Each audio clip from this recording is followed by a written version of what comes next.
I wrote a message in my notes that I'm never gonna send to you, saying I'm sorry. This is it, guys.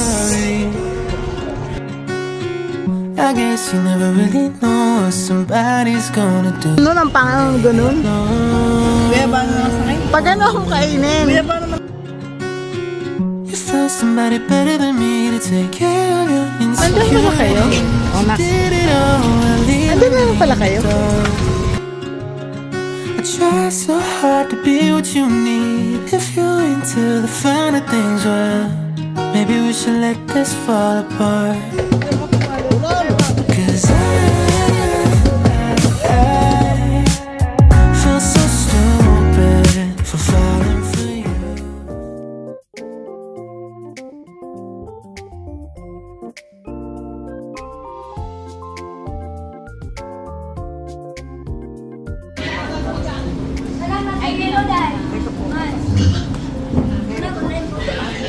Meron tayo din. Nakalagay naman ko ano yung menu.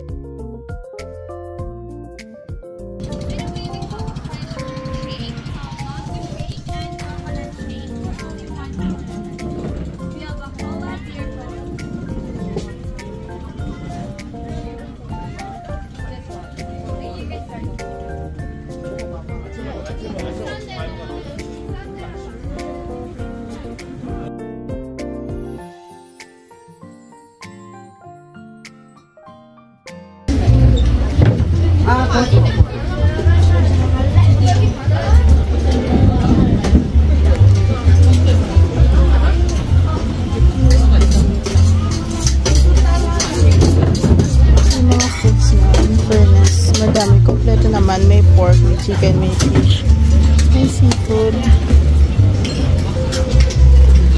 may fruits, may rice, and tinalang manok. Masaya.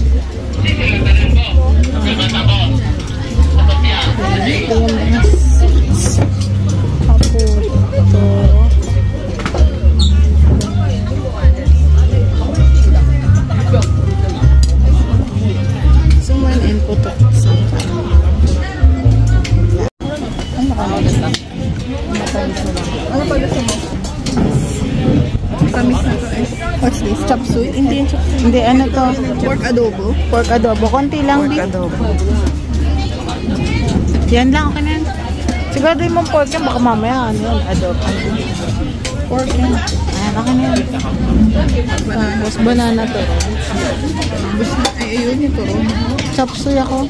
Ako din. Kuha na lang kita sa pinggan. Pwede Ay, pa na may bowl eh. Chop suey. Ayun pala. Kukuha na ba tayo? Oo. Gusto mo, diba? Ayan.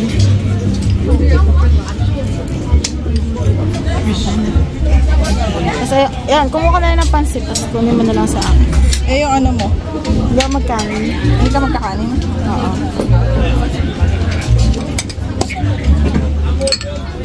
Ate, ka na tayo dito, ma. Okay, hello. Ano ba sa'yo? Dito sa kabila. 안녕하세요. 사모님, No? Ano sa'yo? Ayoko ng crabs. Hi, ma'am. Rice. Ayoko ng rice. Yung ano lang, ang tawag doon? Barbecue. Tsaka ayun, may fish fillet. Chicken fillet, fish fillet. Oo, fish fillet ako.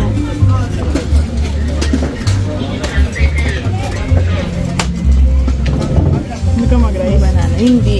Mamaya na lang.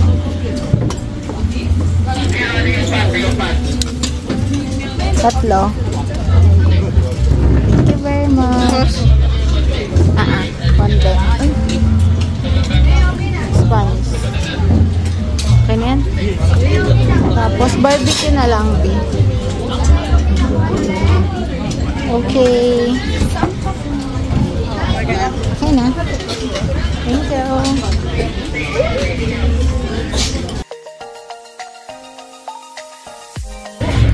Yes. under na tayo. May batang kinakabahan. Tapos ito pala guys, nag-purchase din kami ng coconut shake. So, mango shake yung sa kanya. Worth 150 pesos to guys. So, there. Ito yung food natin. Tikman natin kung masarap. Ito ay fish fillet, chop suey, chicken. So, yeah. Balikan ko kayo guys kung masarap.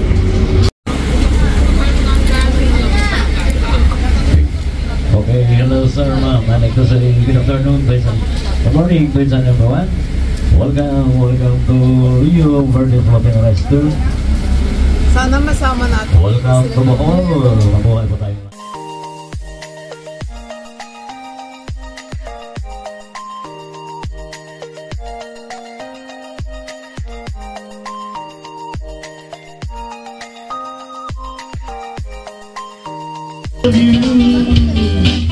We're alone now, you don't know how. All I want to do is pick up the door and turn the lights on low.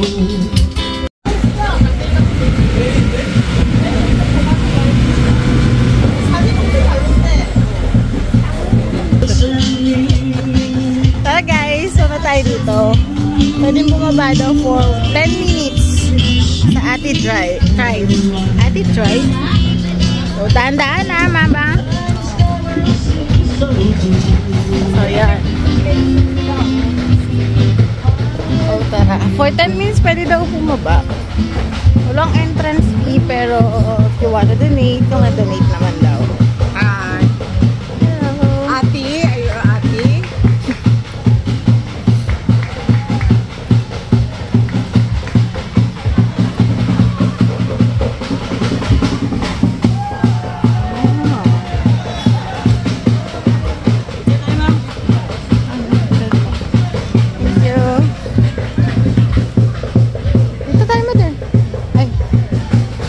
Taking ata dyan.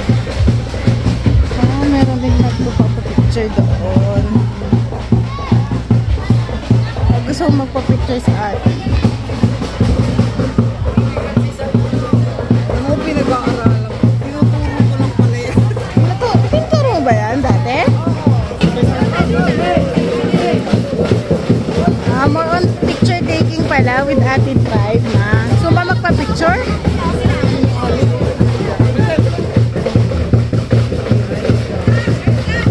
Yung ano.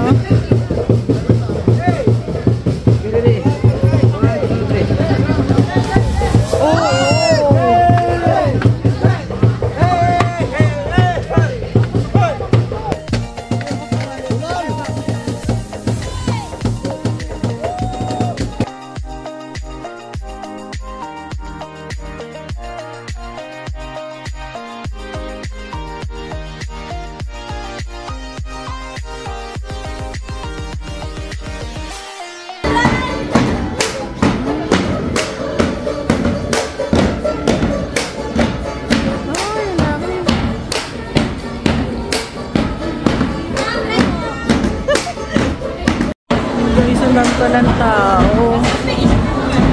So, i-suggest gawin nyo yung kasing aga namin. Pag kasing aga namin, ang konti lang ng tao, guys. Pero pag mga ganito, mas lively siyang tingnan. Kaya lang. Tour kasi okay yung mga alam ng mga drivers. Oo. Maganda siyang magandang tingnan kasi lively. Pero parang ang dami kasi masyadong tao na. For us na medyo hindi ganun ka pagdating sa tao. Thank you po. So, yeah. Hindi na tayo. Tapos, next na siguro natin Chocolate Hills. Sa mga mahilig sa chocolate dyan. Wala, mayroon pa sa labas, guys. Oh. You see? Although early lunch yung nangyari sa atin, pero worth naman sa akin. Okay. Oh, diba? Ang dami ng tao compared kanina, guys.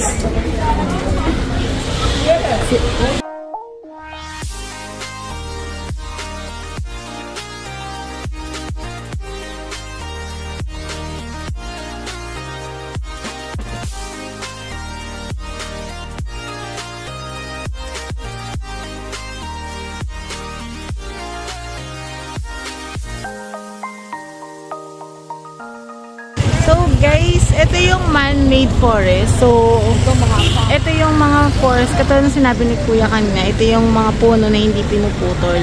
So, mahogany siya. Tapos kita nyo guys, yung nag-frame siya doon. So, maganda siya.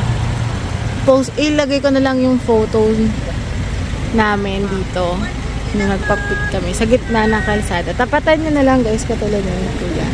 Na walang dumadaan na kalsada. Ay, sasakyan. So, yun. Ang ganda. And in fairness, mainit kanina dun sa may river cruise. Pero dito, malamig. Iba yung, humidity. So, yan, guys.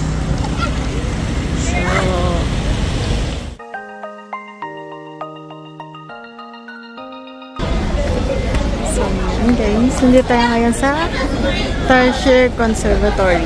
So, yan. Dito sa entrance, pagpasok mo, may bilihan yun ng fresh buko. Pero mamaya tayo dyan. Tapos dito, babayad ka lang ng entrance. So, for entrance fee, ayan, regular is 170, senior is 136. Then, ayun, meron pang ano siya.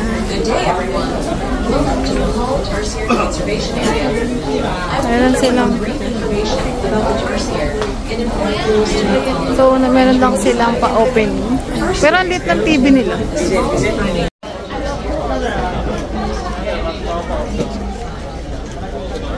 So, start tayo. Ano meron dyan? Hindi dyan sa mo hawak mo.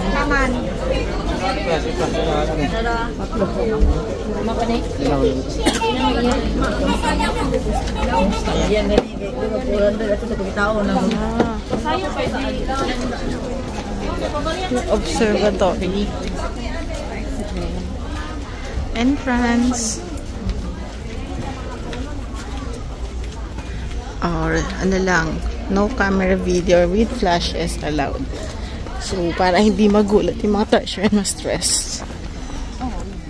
Kasi sabi nila yung Tarsier daw sa suicide. Pag nai-stress. Nabibigti. Search nga natin yun kung paano sila nagsusuicide. Hindi sila kumakain. Ay, medyo sorry. Mainit pala yung topic na yan. Tapos guys, meron lang konting hike. May konting hike pala, paakyat. My God. Bawal pala masyadong maingay guys. Baka ayaw din ng mga Tarsier ng mic. So parang very lang, soft lang yung spoken tayo. Guys, ang sabi, bawal daw maingay kasi baka ma-stress yung Tarsier. So, ito na yun. Hanapan tayo ng nawawalang Tarsier. Bilugan, screenshot na, tapos bilugan nyo kapag may nakita kayong Tarsier. Ha? Nasaan na ba sila? Mayroon ba? Ayun, parang dagat na may buntot. Saan?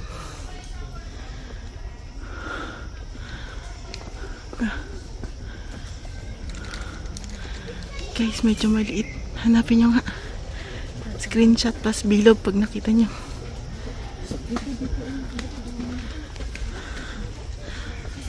Ay, ayun. Guys, nakita ko na kung nasaan. Wala na. Tapusin na natin ang laban, guys. Hindi pa siya. Wala na dito kayo na tayo. Ito siya, guys.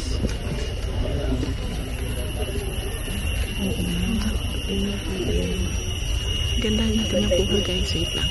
Ito, guys, ha. Ito siya. I-zoom in ko for for reference kung gaano siya kaliit. See? Tulog siya, guys. Pero para siyang tulala lang. Pero tulog daw siya. So, yan siya, guys. Guys, Tarsier count 1. So, madami palang Tarsier dito. Hanap pa tayo ng ibang Tarsier. Medyo napapagod ako sa hike, guys. Kanina pala chill-chill lang yung river cruise natin. So, tapos isang tip pala para makita kayo ng treasure. Doon kayo sa maraming tao. Kung nasan maraming tao. Andun yung treasure.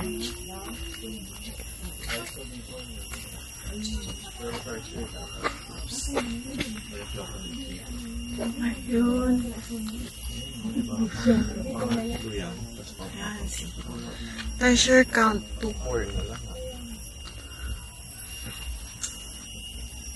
Sobrang late nyo, guys. Tingnan nyo.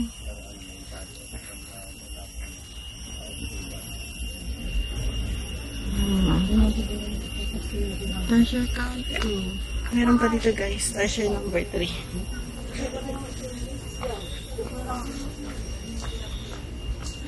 Ayan, guys. Treasure number 3. Treasure count number 3. Ay, dilap talaga sila, guys. Dilap talaga kahit tulog.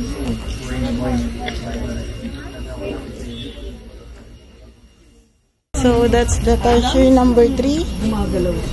Meron pa dito yata yung treasure number 4. Let's go here. So, tingnan natin kung makaka-5 tayo. Base sa mga naririnig ko, treasure number 4 yung una nilang na ano. Oh, ito siya. Kita niyo, guys. There they are. Cover sila talaga sa bahay. Hindi na kani shy type siya eh. Pero this is treasure number 4. So guys, meron pa tayong isa doon. May nagkukumpulan pa doon eh. Ayun, meron pa rin doon eh. So let's check kung ilang treasure ba yung makikita natin dito.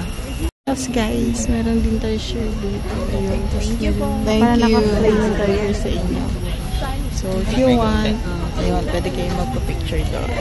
Eto, help nila kuya kayong mag-picturean like that. Ayun, gising. Oo nga, gising siya. Help ni kuya mag-picturean yung ano. Para naka-frame yung treasure sa inyo. Kuya, Guys, tama ba? 5 na yung count natin ng treasure. Meron pang isa. Binil talaga. So this is 6. Ay, pero pwede rin manghiram ka ng ano, nandun sila ate tour guide. So, if gusto nyong makasama sa picture yung treasure, nandun kayo. Then, let's go here. Medyo ano, bad yung anak, yung kasama natin. Yung treasure. Let's go. So, all in all, 6 treasures ang nakita natin. So, I think it's 100%. Kasi yung iba, 4 lang daw eh. So, there.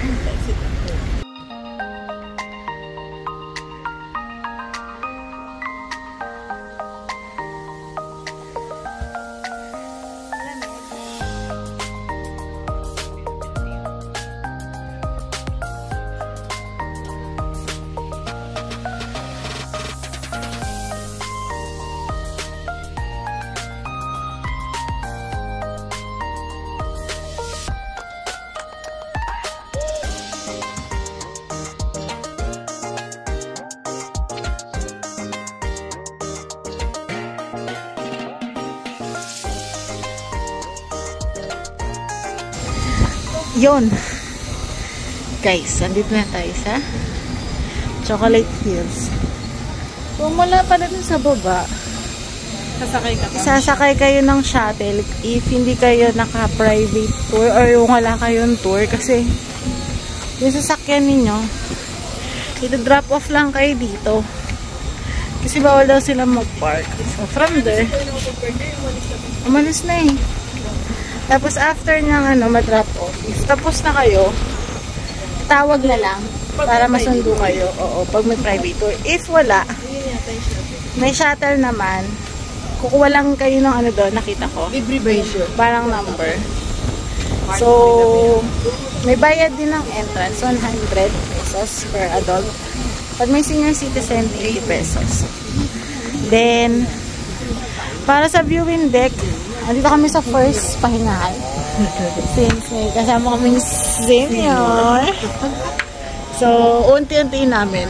Yung nakikita nyo pa lang ngayon, ito yan. Yan yung ATV ride. So, meron din kasing malapit na ATV ride dito. Tapos, ayan na yung mga unang glimpse ng Chocolate Hills. So, according to research, 214 steps daw. Pero parang feeling ko mas mataas. So, mas mabilis sa bababa. Yan. So, yan. Unti-untiin lang natin. So, tara. Kaya na daw ni seniors. Let's go. Kaya na daw. Hindi pa, green pa siya ngayon kasi ang sabi is kapag summer siya nagiging brown kasi yung covered siya ng grass. So pag summer patay yung grass, which in return nagiging brown. So nagmamukha siyang chocolate. There. Balik tayo pag nasa taas na tayo.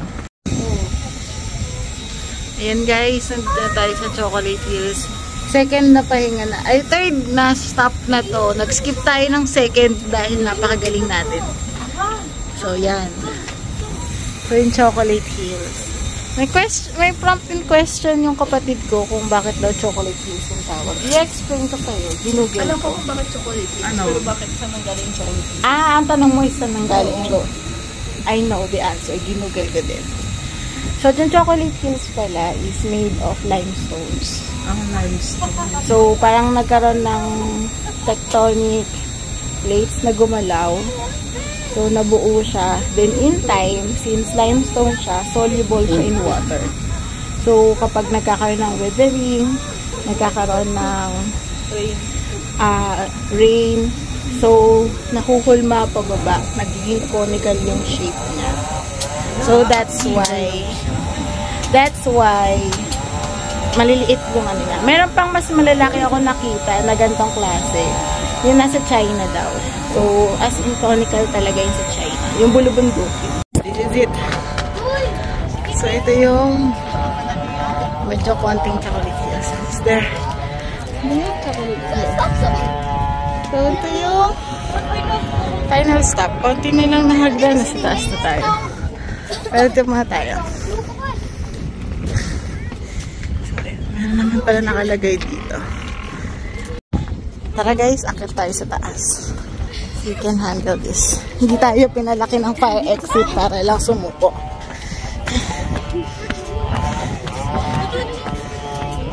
Ay, ang init! So, ito yung gitna. So, there. Oh my God! Ang ganda! This is it, guys. So, doon tayo kanina galing. Sa kalsada na doon. Tapos, yun yung Chocolate Hills. Matcha flavor siya ngayon. Kasi hindi pa summer. So, pag nag-summer, magiging chocolate flavor na siya. Then guys, ito yung mga photoshoot. Maraming magandang pwesto dito. So, mostly nandito yung pwesto maganda. So, ayun guys. Kita mo. Kita din yung mga ATV. So, yeah. Tapos yung Chocolate Hills. So, tama nga, no? Parang 1,776 yung maximum estimated kung ilang hills siya. So, since merong may ginawa ng resort dito, kalahati daw ng hill yung nawala. 1,775.5 na lang siya. So, yun. Bawa tayo mamaya dun para makita sa picture natin. Chocolate Hills. So, dati sa postcard ko lang ito ng bata ako eh.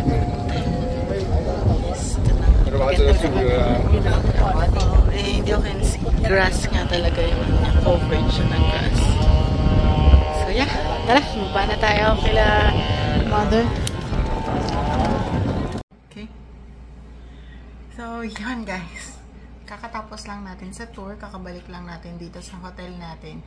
And yet, gusto ko lang i-share sa inyo kung ano yung experience namin. Kasi, if kukunin nyo din tong tour na to, hindi na, para alam nyo na rin kung ano yung expectations niyo. So, una, yung pinuntahan namin na Blood Compact, since free entrance siya, mga 5 to 10 minutes lang naman yung i-spend nyo doon. So, okay yun. G yun sa amin. And, siya, senior friendly. So, madali siyang puntahan ng senior. Second is yung Butterfly Farm. So, yung sa may Butterfly and Lemur. So, sa akin, may entrance fee siya eh. So, yung entrance fee niya is nasa 100 pesos per person. So, for me, parang pwede nyo na siyang skip kasi parang yung una nyo makikita lang naman doon is yung butterfly, then papasok kayo sa konting parang mini zoo, tapos paakyat, then isang lemur lang naman yung makikita nyo. So for me, pwede nyo na siyang skip. Then yung before pala yung Butterfly Farm, yung church muna. So yung church, ang medyo lang kami doon sa amin yun kasi kinulang kami na research. So hindi pala pwedeng pumasok pag naka-short. So gusto sana, kahit may bayad siya, gusto sana namin puntahan yung museum sa loob para makita. And yun nga, may kami doon. Yun yung kulang sa amin, yun yung disappointment namin, hindi namin siya napuntahan. Pero sa tingin ko, mukha naman for experience, pwede naman siya. Then after sa Butterfly Farm, siguro yung sa River Cruise na may kasamang lunch buffet. So, for the lunch buffet, food-wise, medyo so-so lang. So, siguro mga 5 out of 10. Not sure dahil busog pa kami from breakfast buffet. Pero, nung time na nandun kami, hindi ko ganong gusto yung ibang food. Especially yung fish fillet. So, medyo matigas yung pagkakain nila. Pero for the experience, yung kumain kayo, pumunta kayo doon habang nagko-cruise yung bangka, tapos pwede kayong kumuha ng food na gusto ninyo. Siguro mga kung meron kayong extra money, pwede nyo siyang gawain. Pero kung for the experience, mostly kasi for the experience yung nafe-feel ko na pwedeng siyang may encourage. Pero kung for food wise, much better siguro if kung food lang yung gusto nyo talaga doon, baka much better na sa iba. Try nyo sa ibang river cruise kasi apparently meron pa palang iba. Nagkataon lang na doon kami dinala ng tour namin o ng driver ng Klook kasi more on nature yung makikita nyo doon. So yung iba kasi parang medyo meron ng city tas meron ng mga bahay na makikita. So baka doon mas okay yung food. Then next stop yung sa Tarsier. So, kung, yung pala muna, man-made forest. So, yung man-made forest is, okay siya. So, maganda yung place, actually. Actually, ang in-expect ko dun, parang papasok ka pa sa loob. Para, mag-hike ka ng konti, gano'n. So, hindi pala. Lang siya. Yung kalsada mismo, yun yung man-made forest. So, yun yung sikat dun sa nakikita kong mga IG stories, yung mga nasa gitna ng kalsada na merong picture dun sa mga puno-puno. So, okay din siya for experience, tsaka sa for photo ops. Then, next yung sa Tarsier, may bayad siya, yes, parang 100. So, if gusto mo talaga makakita ng real life na Tarsier, and yun yung lagi mo nakikita sa, nung bata ka, sa mga postcards, so sa mga pinapa-assignment ng teacher mo kung ano yung makikita sa Bohol. So, good siya. Ako, I recommend yun kasi 100 lang. Pero makakakita ka ng real life talaga ng Tarsier. Tapos, makikita mo kung gano'n siya talaga kalaki. Although, may konting hike naman, pero kaya naman ng senior. Last is yung Chocolate Hills. So, yung Chocolate Hills, medyo mas malayo siya ng konti. Mga 20 minutes away. Pero, yung view, kasi siya, pag akyat mo sa taas, meron pang hagdan. So, kailangan mong hagdanin paakyat yung viewing deck. So, dun sa viewing deck, meron naman siyang 3 levels ng pahingahan. So, if may senior kayong kasama, like us, pwede namang unti-untiin. So, pag na-reach nyo yung first level ng pahinga, pahinga muna kayo, upo muna doon. Then pag okay na, next level naman ng pahinga.